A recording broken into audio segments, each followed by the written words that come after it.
Friends, devotees, good evening.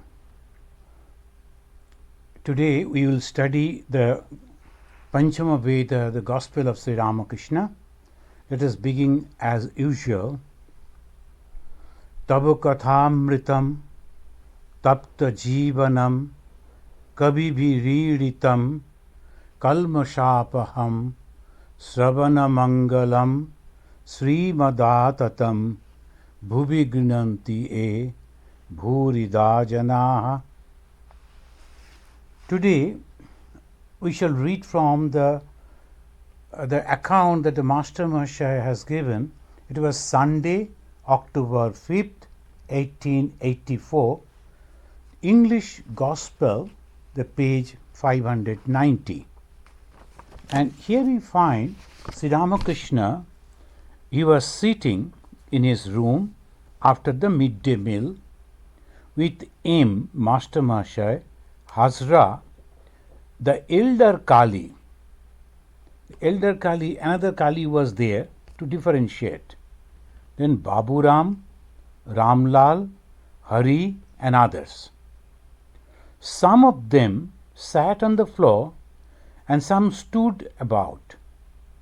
On the previous day the Master had visited Keshav's mother at her Calcutta house and had made her happy with his devotional songs.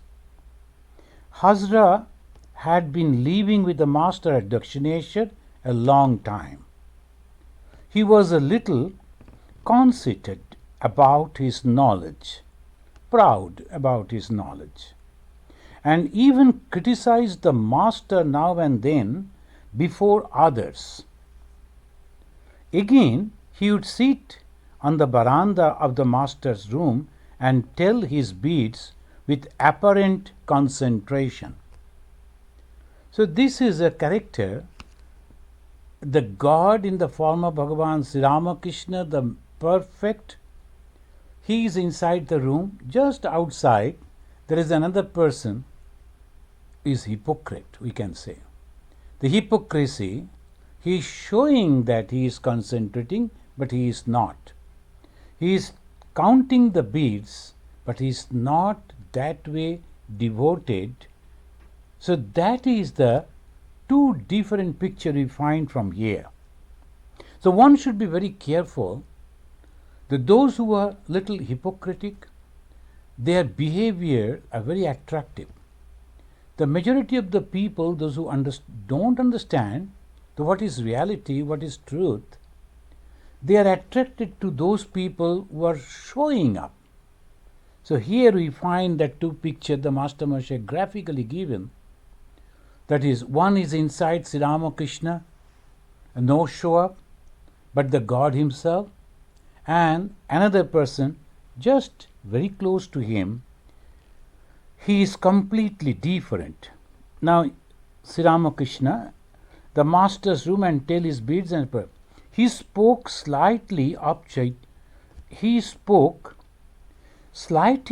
Chaitanya as a modern incarnation.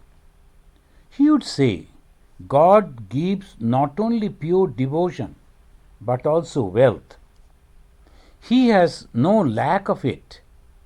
By attaining God, one obtains the 8 occult powers as well. Now, why he is talking about this, the Master Mahashaya, the next line he is mentioning, Hazra had a small debt to clear up. About 1,000 rupees or so. It's not much nowadays, but in those days 1,000 was a big amount. He had incurred it for the building of his house and was worried about paying it. The elder Kali had a position in an office from which he received a small salary. He had a large family to maintain. In those days, the joint family, in Asian countries, in the Asian families, they were like that. Still, some of the families are joint family, but because of the socio and the economical condition, the families are broken. So this joint family, so only one earning member. So he had a large family to maintain. He was devoted to the master and visited him now and then, even absenting himself from the office. Kali to Hazra. You go about criticizing people. You are like a touchstone, testing what is pure gold and what is impure. Why do you speak so much ill of others? Even the devotee, the Kali, he is talking to the Hazra and he finding out, trying to rectify him. Hazra, whatever I say to him, meaning Sri Ramakrishna alone. So there, here we find, I am talking to Sri Ramakrishna and I have every right to tell him. So this is the God is the all compassionate, and is the people, those who are having the bad tendencies, they do go to God, and sometimes they'll be criticizing God. The God is compassionate. So Hazra mentioning that, I don't go telling about here and there, I go to him. Master, that is so. He is happy that Hazra criticizing him and he is not telling others. So Master is admitting that is so. Hazra began to explain Tattva Jnana. Hazra said, the meaning of Tattva Jnana is the knowledge of the existence of the 24 Tattvas or cosmic principles. The Shankar philosophy, they talk about 24 Tattvas. He was wrong about the meaning of the word. A devotee, what are they? Hazra, 5 elements, 6 passions, 5 organs of perception, 5 organs of action, and so forth. Master, smiling, listen to him. Sri Ramakrishna, most of you know, and those who are studying the biography of Sri Ramakrishna, that way he was not educated. He went to only the primary school in the villages. It's called Pathshala. They used to go and attain that the primary education, that much. After that he didn't study. But through his spiritual knowledge, he knew everything so perfectly, even the scriptures. When Hazra was mentioning this, he was wrong, of course, when he was explaining the 24 Tattva Jnana. Master smiling, listen to him. Notice how he explained Tattva Jnana. The word really means knowledge of self. Tattva means the knowledge. Tattva means the self. Tattva, Jnana is the knowledge. The Tattva, what is the Tattva? The Brahman, the self, the Atman. That is the truth which never changes. That is called Tattva. And then Jnana means the knowledge. So knowledge of self. The word Tat means the supreme self. And the word Tvam, the embodied soul. One attains supreme knowledge, Tattva Jnana, by realizing the identity of the embodied soul and the supreme self. After a few minutes, Hazra left the room and sat on the porch. Master to him and the others. He, meaning Hazra, only argues. This moment perhaps he understands, but the next moment he is old self again.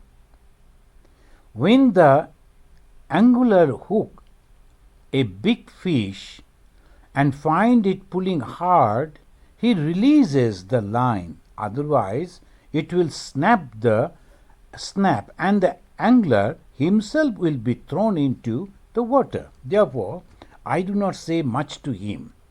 So that means slowly he is transforming his mind. This moment if he try to do, so this is the way of a teacher. So you have to understand a person because of his big ego, tremendous ego. He is not at all ready to accept. You have to wait. The tremendous patience, these religious teachers, true religious teachers, are having tremendous patience. The master was telling about it. to aim. Hazra said that a man could not be liberated unless he was born in a Brahmin body. How is that? I said, one attains liberation through bhakti alone. This is the wonderful sentence. The bhakti, the devotion, one attains liberation through bhakti. This bhakti means the devotion, and this devotion presupposes a conviction of the existence of God. Unless and until it is there, the devotion will never come. Devotion means one pointed or concentrated, a complete sacrifice of the mind, body and thought to the ideology. That is devotion.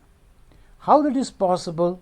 The very first thing is the conviction that the God is there. Unless and until we understand that, the devotion will never come. Of course, the word devotion is utilized for many different ways. So he is devoted to his children or to his work or his duties. That is a different thing. But when we use the word devotion means bhakti, this bhakti is a binding, the whom I am binding, my God. So this is a unique conception, and one path that leads to God is knowledge, another path that is bhakti. These two are great, we can say the highways to God, the speedways to God. So this way we can say the bhakti. Bhakti means devotion, and devotion, we all that our emotions are there, that we utilize to realize God. When the knowledge is there, is a group of people, a type of people, for them they are constantly thinking. It is really very difficult. Even in the Bhagavad Gita it says, but it is a path. It is a valid path and very wonderful path. But the bhakti, the devotion, why we think about the bhakti? Because it is so normal, natural within us. Now bhakti means love. We have the love, and we always think about our own people, our kith and kin, our children, and our parents, our respected the teachers and others. So that devotion is there, but when that devotion goes towards the God, is very difficult. Why? We can't talk to God. We can see God. With others, it is easily available. But with God, just a conception. So this is the first step of devotion. It's so difficult. And then you have to have the qualities to understand the existence of God. Even if the God comes before you and say, I am God, do you think we are ready to accept that? We won't be able to understand. So this we have to understand, friends. This devotion we see in the life of Mahavir Hanuman. That today is the Mahavir Jayanti, and this Hanumanji's life is a living example of Bhakti Yoga. So we may discuss a little about this Mahavir Hanuman. Hanuman, Swami Vivekananda, he liked that ideology of the Hanuman. He was having all great qualities. He was, as they call it, Atulita Baladhamam. In the sloka that explain, Atulita Baladhamam, Sharna Soilava Deham, Danujabuna Krishanum, Jnaninam Agraganyam, Sakala Guna Nidhanam, Banaranam Adhisham, Raghupati Bharadutam, Bhatajatam Namami. Now here, Atulita Baladhamam, he was having the tremendous power. The leader of the monkeys, the messenger of the Rama, and his strength was matchless. Physical, intellectual and spiritual. This three strength was there in the Hanumana. but he was so humble, so devoted, and so dedicated. A person who is not having any quality and then coming and serving, that is a different thing. A person having everything, he is so powerful. And then, not only that, Jnaninam Agraganyam, he was very advanced among the, almost the first among the knowledgeable people. Jnaninam Agraganyam. He was a great knower of Brahman. And at the same time, he became Sakalagula Nidhanam. He was having all great qualities within him. That we found that about it says, the Hanuman was having the loyalty, courage, strength, intelligence, discriminative faculty, bold, frank, resourceful, quick, and tactful. Those who have read the biography of the Hanumana or the Ramayana, you know how he was handling all the situation. And he was having tremendous spiritual power, the yogic power. When they came to know that Ravana has abducted the Sita and has taken her to Sri Lanka, and to reach the Sri Lanka they have to cross the ocean, then who will go? How it is possible? Then one person came and told Hanumana, you can do it, because you have that power, the spiritual power. Then Hanumana remembered his full strength, the yogic capacity, and that ordinary, the form became huge in the front of everyone. Then he jumped and crossed that ocean. This is sometimes some people will believe, sometimes not. But for a yogi it is possible. It is possible. The Hanumana having was that capacity.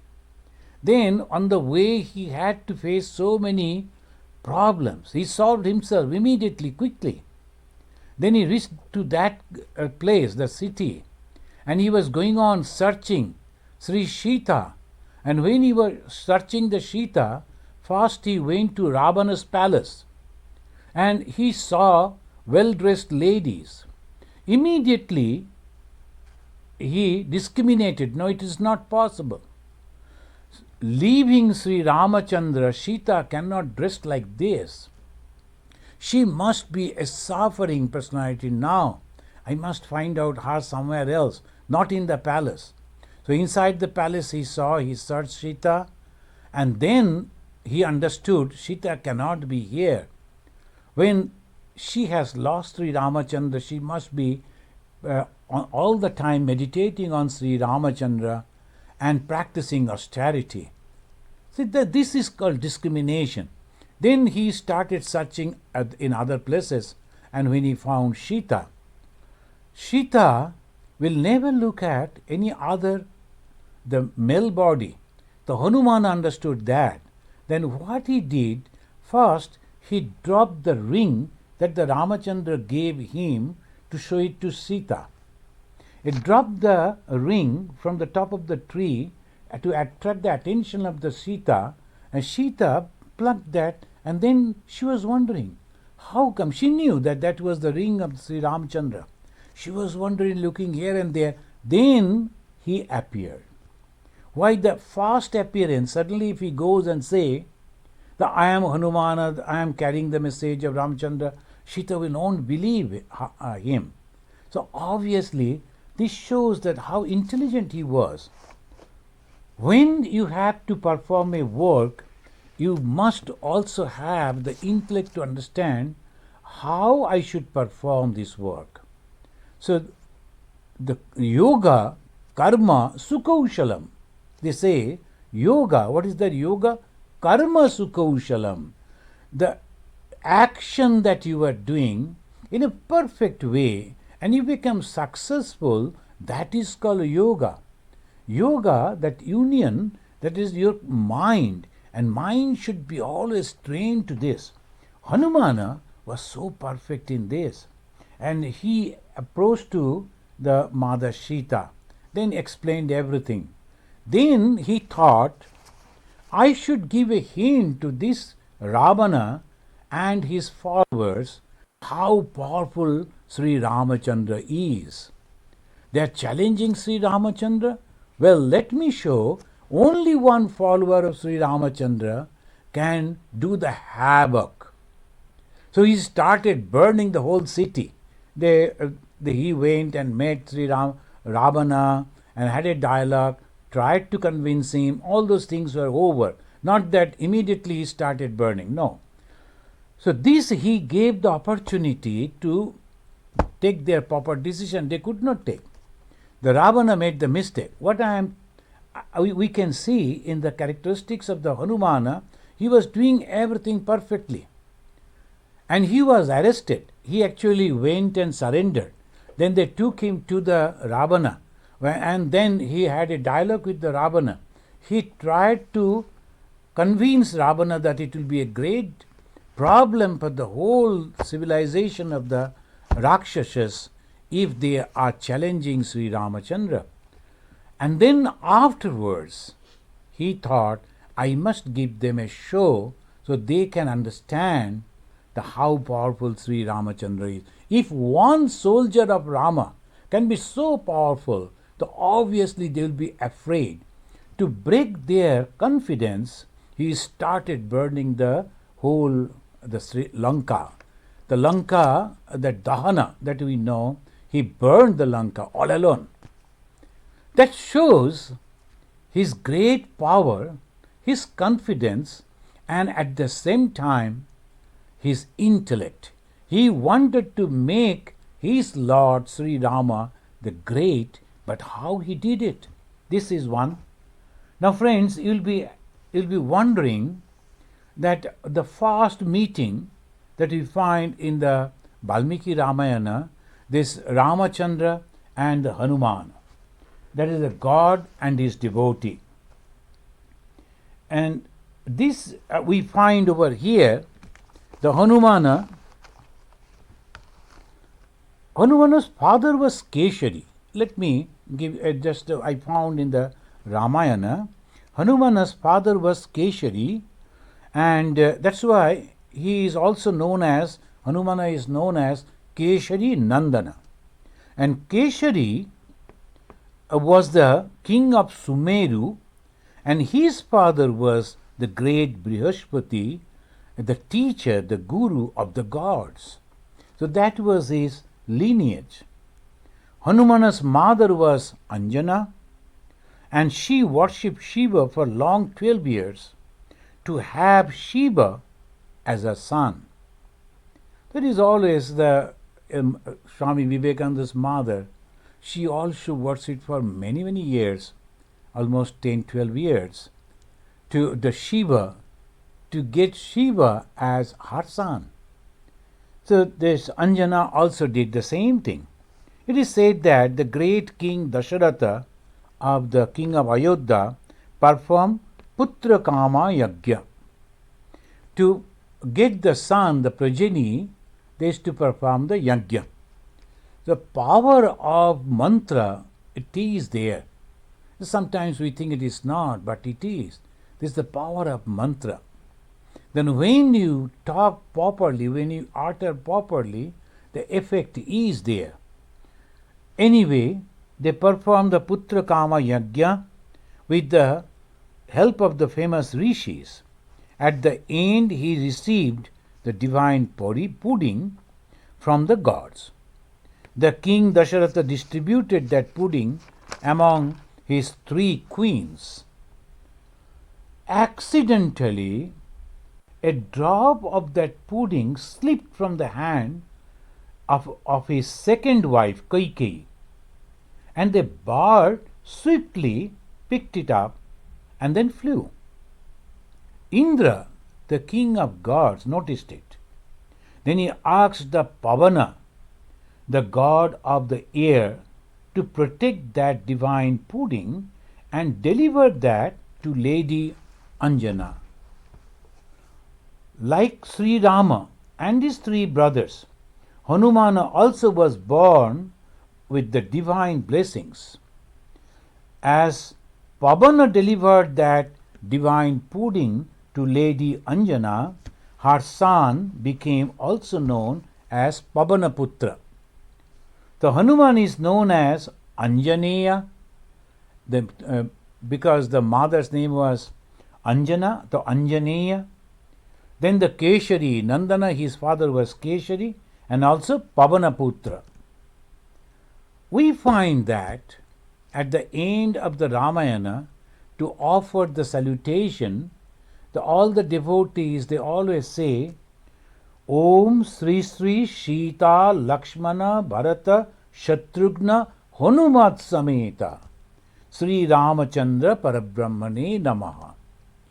Now, we know that they are the family. Sita is the power of Sri Ramachandra, and Lakshmana Bharat Shatrughna also the brothers in the same family, in the same lineage. We can understand the Sita, Lakshmana, Bharata, Shatrughna. How come Hanuman? Hanuman doesn't belong to that family. But why his name is coming in the same line? Why devotees are uttering his name with the same breath? Because the Hanumana also was born out of that pudding. And so, obviously, they became the friends and the brothers. In Valmiki Ramayana, we find Sri Rama and the Hanuman's first meeting in the jungle of Rishamukh mountain. Hanumana was dressed like a Brahmana, came on behalf of the Sugriv to understand who were these two brothers. Now there is a long story, the Ramayana story. I am not going to enter into that. That the Sugriva was hiding in that particular Rishamukh hill. And he was hiding because he was afraid of his elder brother.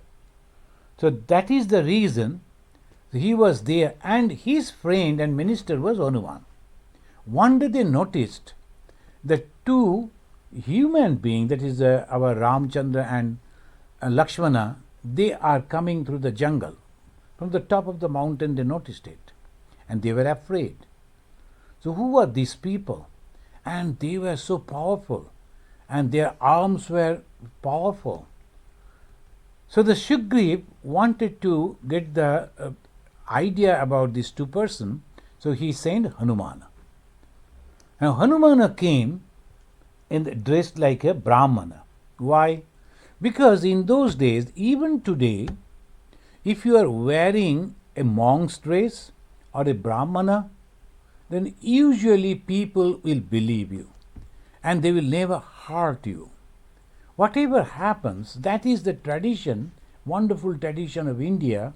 Those who are dedicated to God and constantly trying to help others with love and devotion, whoever may be, even the dacoits, even the thugs, even the very low-minded people, usually do not disturb the monks and the Brahmanas. The Hanumana came in the form of a Brahmana, dressed like a Brahmana. So obviously, that is a symbol that you can believe me. So Hanumana approached, and he had a long talk with Rama and Lakshmana. When he left, Lakshmana expressed his doubt about Hanumana. He said, who is this person? And now we should read from the Valmiki Ramayana, at the translation in English, Rama's observation. See, this is the observation. O Lakshmana, none can speak thus without mastering the Vedas with their branches. Veda, Vedanga. Now, those who have studied the Veda, they can quote from the Veda. And they understand what actually they are meaning, what they are quoting. Unless and until you have studied that, you cannot.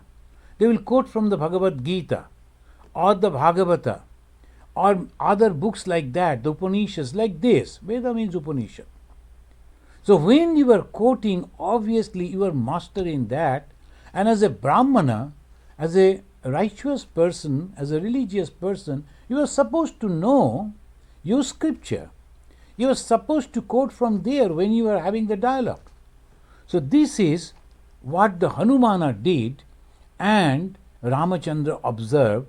Now when the Lakshmana was doubting, to remove that doubt from the mind of the Lakshmana, he said, none can speak thus without mastering the Vedas with their branches, nor is there any defect in his countenance. That this sentence we must carefully read, and afterwards we will discuss. There's a wrong conception about the Hanumana. Read it very carefully in the Valmiki Ramayana, the original Ramayana. After that, so many varieties of Ramayana all over the India, almost in every state language, the different languages, Ramayana is there. Even in Bengal it is there. But in the original Sanskrit and Valmiki Ramayana it says, see that no any defect in his countenance, eyes, forehead, brows, or any of his limbs. Those who are the practicing martial arts, or they are military class, you can understand seeing their figure. They must be very muscular, and some of the cuts here and there on the faces. Eyes are very penetrating type, and many features are there. Obviously, Sri Ramachandra observed that though he came in the form of a Brahmana and well-built person, but at the same time, not only his pronunciation and the knowledge of the Veda, but his countenance, his eyes, his forehead, his brows, and any of his limbs, they were not having any defect. That means he is completely dedicated to Sattva Guna. His accents are wonderful, auspicious, and captivating. Accents are wonderful. When a person is speaking or quoting a scripture, it must be very clear, and that proves that he knows the subject. He knows what he is speaking. And auspicious, exactly where you are supposed to quote and what, that is that, and captivating. The way he is, that way he is expressing that, very captivating. These are the good qualities of a script, the person. Rama accepted Hanuman as his friend and follower, and Hanuman felt himself drawn irresistibly to the divinity of Sri Rama. So this is a devotee who goes to his chosen idol, immediately feels that as if he is drawn to that.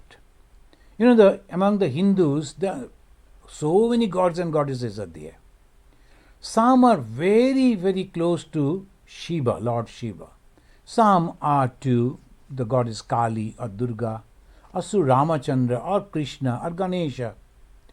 And we, the followers of Sri Ramakrishna, whenever we see the picture of Sri Ramakrishna or the quotation of Sri Ramakrishna, we always feel attracted to that.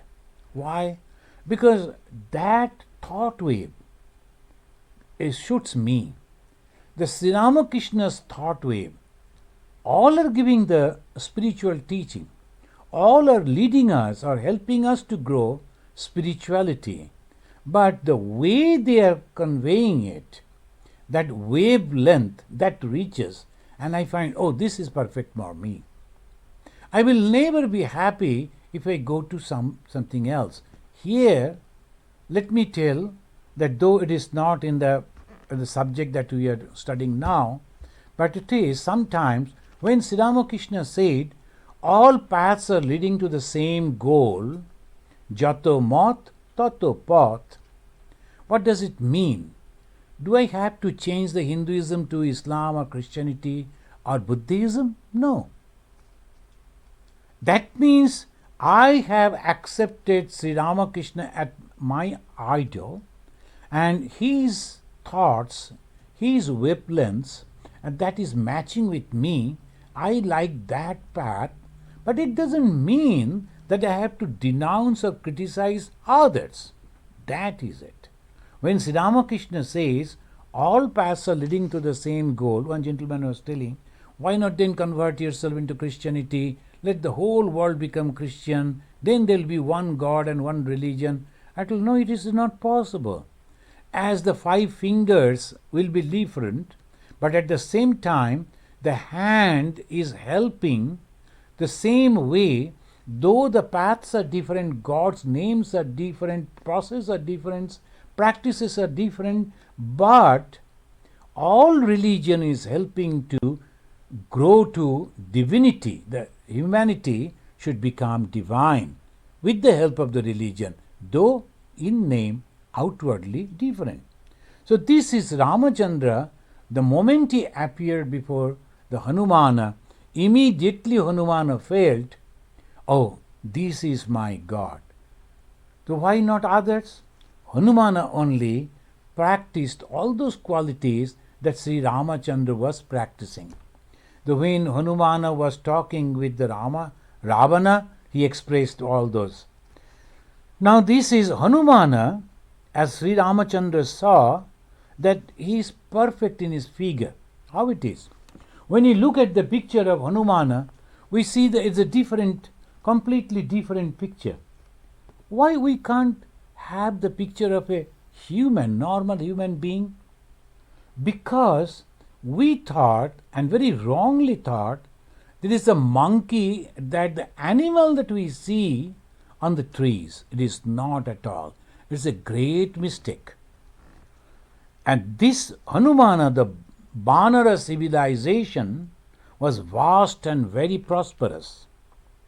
It spreaded in Himalaya, Mahendra Parvata, Bindha Parvata, Kailasha, Mandara, and many South Indian hills. This is a huge, they were having a tremendous power. But this clan, this group of people, they like to dress themselves as Hanumana. So this is, and in the we find that there's a, they like to dress like monkeys, including the tail. Kopinam Kila Langulam Ishtam. Kopinam Kila Langulam Ishtam Bhavati Bhushanam. Bhushana means dress. So they used to love to dress themselves like that, and they used to go like that. It doesn't mean that they. Sometimes you will find that when everyone is having some symbols. In America, they have the bulls, they have the bears, and the symbols, the great clubs. And their fans, almost all of them, they will have the T-shirt having that picture. And some of them, they will cover their face and head with a bear or like that. And they will go and they will clap and they will enjoy. Does it mean that they are... Now after, say, 5,000 years, if someone is writing, oh, the Americans, they were all bears, it is wrong. That way one should not understand. I don't know why and how this wrong conception came. Swami Vivekananda also said, whenever there is an opportunity, I try to mention these, because this wrong conception should go. Hanumana was a yogi and he was a devotee. And yogi means concentration or the controlling of the mind is not possible for any animal. It is only possible for not only man, very high level, the cultured person. Then only he can control his mind and emotions. Hanumana and the clan, the Banara Jati, Banara clan, they were human beings only. So this is about the Hanumana, and his devotion, his love. He only knew Sri Ramachandra and nothing else. So when the Master Sri Ramakrishna is mentioning that one attains liberation through bhakti alone. And what is this liberation? What is this mukti? The mukti, the liberation, sometimes some people, they don't like to take birth in again, and sometimes some people, they love so much the divine play that is going around, to observe that and to enjoy. They like to live long, till the whole thing is going back once again. So Hanumana, he was blessed by his master Sri Ramachandra, and he said, O mighty one, in the clan of Banara, all your prayers will be fulfilled. Because the prayer means, Hanumana said, I want to live, I want to survive to see your divine play, master. So this whole world, so many things are going on, happening. It's nothing but the divine play. He realized that, he understood that.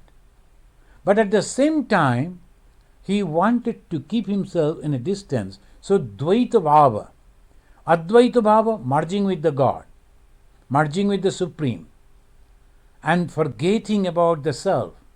But the Dvaita Bhava, they say, I know that you are one. I know that I am also you. But at the same time, I like to keep a little distance, a separation, so that I can enjoy your play. There's so many dramas are going on all around. I like to enjoy this. So he prayed in that way, and the Ramachandra, on his last day, he blessed Hanumana with this.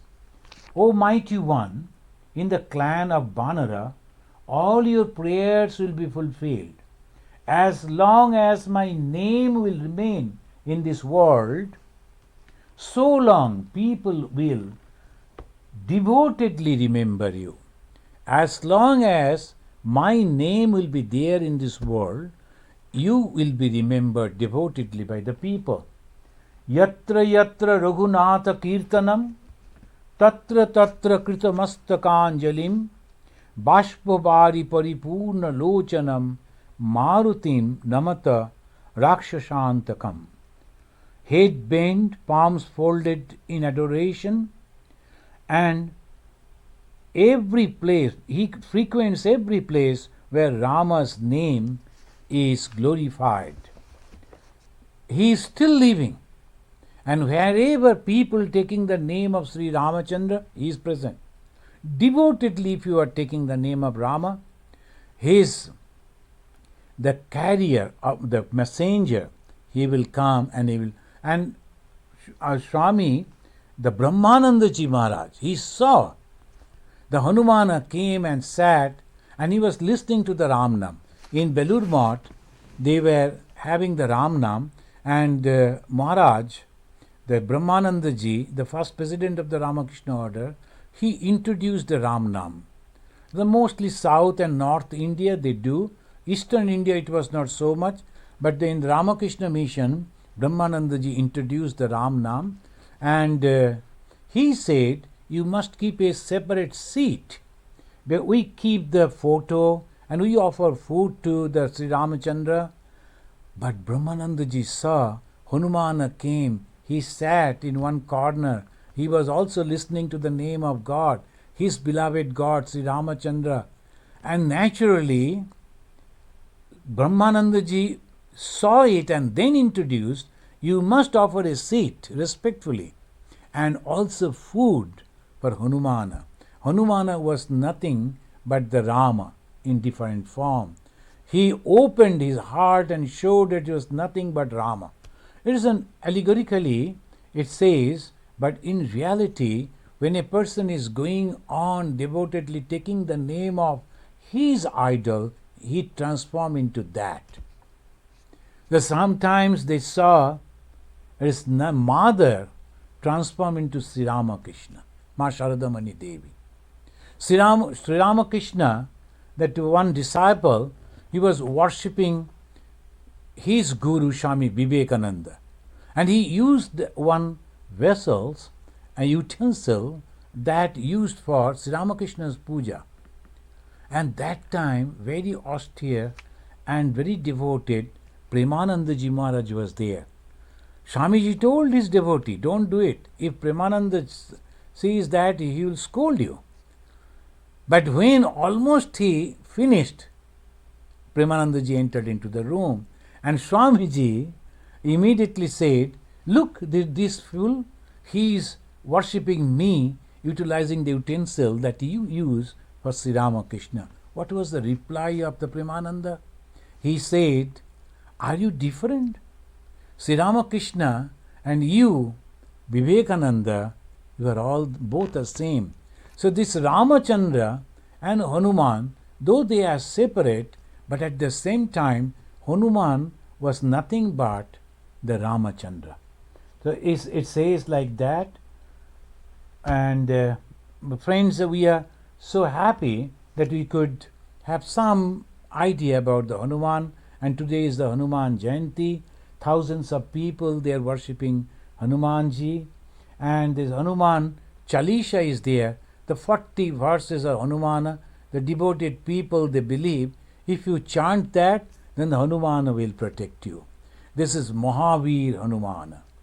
Only a few days before, the Mahavir Jain we worshipped.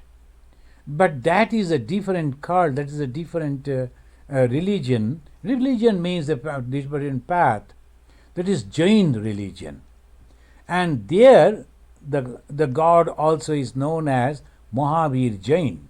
This is Mahavir Hanuman.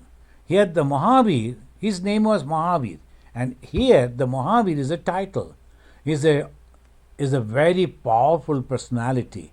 And his power is physical, spiritual, and mental also. He will bless if we pray to this Mahavir Hanumanji. Now let us continue with the Gospel of Sri Ramakrishna. He was talking about the Dhruva, because the devotion, the word devotion came, one attains liberation through bhakti alone. And why he said that? Because Hasra meant the liberation is possible only if you born in a Brahmin family. No. The Brahmin means you have to make yourself uplifted to that Brahmanahood.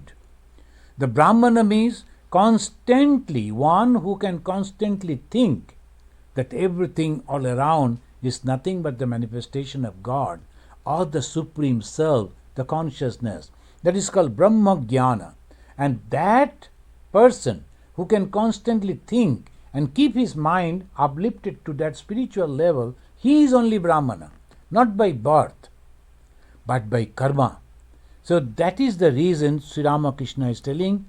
Shabari was the daughter of a hunter. And she and the Ruidash and many others belong to the Shudra caste.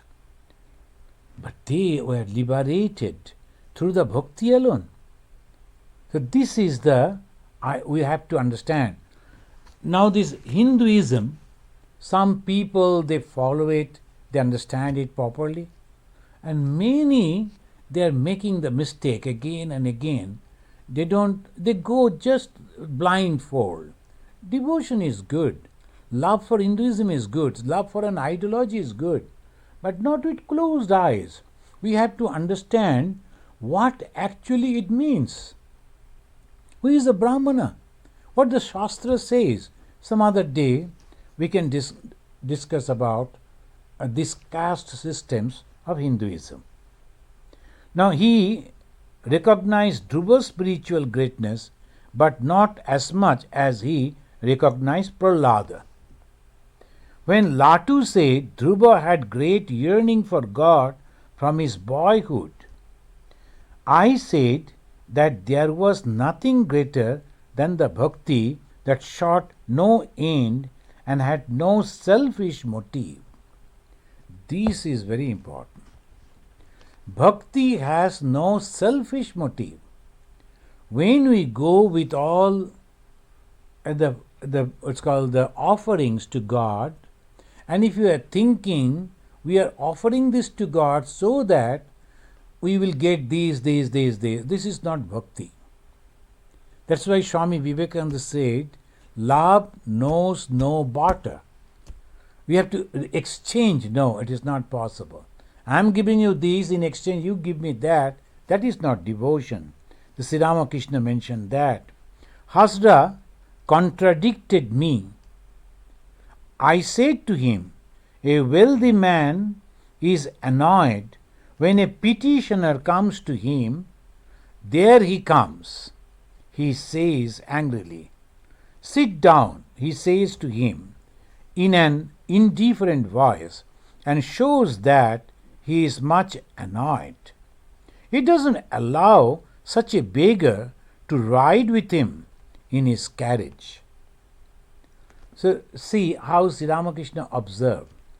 If you go to a rich man with a prayer, then naturally that gentleman may not like you again and again if you approach. So obviously no question that he will give a ride in the same carriage or same car. No question that he will entertain you when you go to him, because he knows that he has come to take some money. But if you go with love, if you go with affection, if you go it without any prayer, then that man will feel, oh, he loves me. Obviously, his behavior with that person will be different. This is bhakti. And here we have to understand, when you go to God, we go with love only. I love you, so I come to you. And I pray. Sometimes we pray. Now, every day we are praying, and everyone should pray to God. Oh, please make this whole human, the society all over the world suffering. So, oh God, please, with your mighty power and merciful attitude, now please bless this humanity, human soul. Enough is enough. They have suffered a lot. Now please withdraw these and save them. We can pray. So not for me, but for everyone. But at the same time, when we are in great difficulty, we can go to the God and say, you are my father, you are my mother. I don't have anyone else in this world to tell this. Whom shall I go? And to whom shall I say? So this is my problem, God. Please help me. That also we can do. But Hajra's attitudes were different. I will worship God. I will worship if I get in exchange money, wealth, respect, all these things. That is exactly what Sri Ramakrishna is mentioning. That is not good. Now, but Hajra said that God was not like such wealthy people of the world. And when Sri Ramakrishna gave the example, Hajra contradicted. God is not like that. Did he lack wealth? Hajra is constantly thinking of that. God should give the wealth. That he should feel pinched to give it away? Hajra said further, when rain falls from the sky, the Ganges and all the big river and lake overflow with water. Small tanks too are filled. Likewise, God out of his grace grants wealth and riches as well as knowledge and devotion. God, when we are praying for wealth, give us wealth. When we pray for success, give us success. But when we are attending to God, try to realize God, then the love comes. We are discussing about the love, bhakti. And that cannot come when we go for his wealth. The Sri Ramakrishna tried to convince Hajra with that, but Hajra could not understand. Many of the people don't understand that. Even a prince or a princess, the daughter and son and daughter of a king, if they go and constantly ask the father, oh, you have so much of wealth, how much you are going to give me? And at the time of death, a rich man's children, if they go and ask the father, Father, before your death, you must make a will, and this much portion you should give it to me. Will the father will be happy? I love you, father, but I want that out of your wealth this much should be given to me, and that you can give it to my brother or sister. No, the father will never be happy. Similarly, we can pray to God, but not that our love should be based on the wealth that in exchange we are going to get. That is the idea. To the devotees, but I call these impure devotion to God. Sri Ramakrishna is mentioning, I call these impure devotion to God. Pure devotion has no desire behind it. You don't want anything from me, but you love to see me and hear my words. My mind also dwells on you. I wonder how you are and why you don't come. That is love. When I feel for God, when I like to see God every time, talk to God every time, when the others are there, I avoid God. No, is the first preference, is the most important. Like that, if I go to God, God will also never forget me. He is also think, oh, he loves me so much. Like I have noticed, the grandchildren, the grandparents, they love their grandchildren more than their own children. With the grandchildren, the small kids, they don't want anything from the grandfather except love and attention. They will go, Grandpa, I saw the bird was talking to me. The grandpa will be so happy. Grandpa will never forget the grandchild was talking like this. So that enjoyment, the company, that is called devotion. If we go to God and talk to God, and just as we go to our father and the grandfather, the grandmother, and love them, similarly if we go to God and love them, God will also love me. So that is called devotion. Friends, the Sri Ramakrishna mentioned one attains liberation through bhakti alone. We don't need any other paths, only devotion. What is that devotion? Love. Love without any barter, without anything in exchange. Just love of God. And that we find in Hanumanji. We will discuss about this again. I'll read from the page 592 of the book, and then we'll discuss. Thank you, and let us conclude with this our pranam mantra. Niranjanam nityam anantarupam bhaktanukampa dhrita vigraham vai Ishavataram parameshamidyam tam Ramakrishnam shirasa namamaha. Salutation to Bhagavan Sri Ramakrishna, the perfect embodiment of the eternal truth, which manifests itself in various forms to help mankind, and the incarnation of the Supreme Lord, who is worshipped by all. Salutation to that great Lord. Om Shanti Shanti Shanti Harihi Om Tat Sat. Sri Ramakrishna Arpanamastu.